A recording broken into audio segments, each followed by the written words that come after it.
శివాష్టోత్తర శతనామ స్తోత్రం చాలా విశేషమైనటువంటి అష్టోత్తరం. దాన్ని స్కాంద పురాణంలో చెప్పారు. స్కాంద పురాణంలో పార్వతీదేవికి శ్రీమన్నారాయణుడు ఉపదేశం చేశాడు. పార్వతీదేవికి ఉపదేశం చేస్తూ శ్రీమన్నారాయణుడు ఒక మాట చెప్పాడు.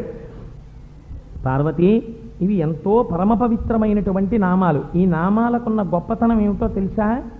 ఇవి తమంత తాముగా విశేషమైనటువంటి విన్నంత మాత్రం చేత, చదివినంత మాత్రం చేత విశేషమైన ఫలితాన్ని ఇస్తాయి. అన్నిటికన్నా గొప్పది ఏమిటంటే, ఏదైనా చాలా తొందరగా ఒక కోరిక సిద్ధించాలనుకోండి, వాంఛితార్థప్రదాయిని, ఆ కోరిక తీరితే మీరు వృద్ధిలోకి వస్తారనుకుంటేనే అది పరమశివుడి చేతిలో ఉంటుంది ఆ న్యాయ నిర్ణయం.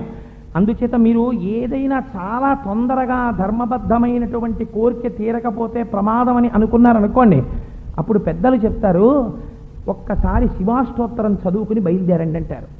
ఆ 108 నామాలు విన్నా, ఆ 108 నామాలు చదివినా, ఆ 108 నామాలలో రమించిన ఒక్క నామమర్థమైన చాలు.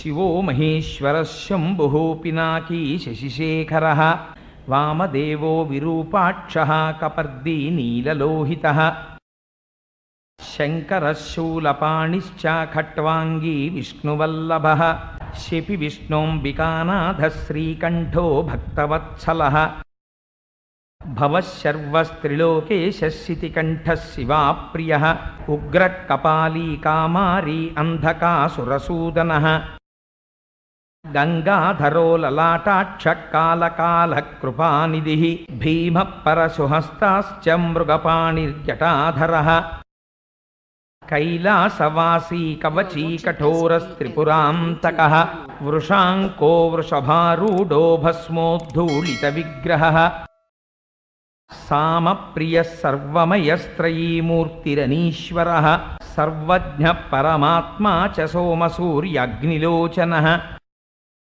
హవిర్యజ్ఞమయ సోమ పంచవక్త్ర సదాశివ విశ్వేశ్వరో వీరభద్రో గణనాథ ప్రజాపతి హిరణ్యరేతా దుర్ధర్షో గిరిశో గిరీశో నగ భుజంగభూషణో భర్గో గిరిధన్వా గిరిప్రియ కృత్తివాసాః పురారాతిర్భగవాన్ ప్రమదాధిపః మృత్యుంజయః సూక్ష్మతనుర్జగద్వ్యాపీ జగద్గురుః వ్యోమకేశో మహాసేన జనకశ్చారు విక్రమః రుద్రో భూతపతిస్థాణుర్రహిర్భూత్న్యో దిగంబరః అష్టమూర్తిరనేకాత్మా సాత్వికः శుద్ధ విగ్రహः శాశ్వతః ఖండపరశుః అజపాశ విమోచకः మృఢ పశుపతిర్దేవో మహాదేవో వ్యయో హరిః పూషదంతభిదవ్యగ్రో దక్షాధ్వరహరోహరః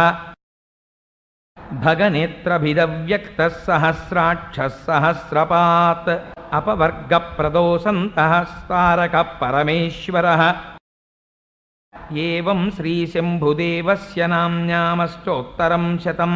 శ్రీ శివాష్టోత్తర శతనామ స్తోత్రం సమాప్తం.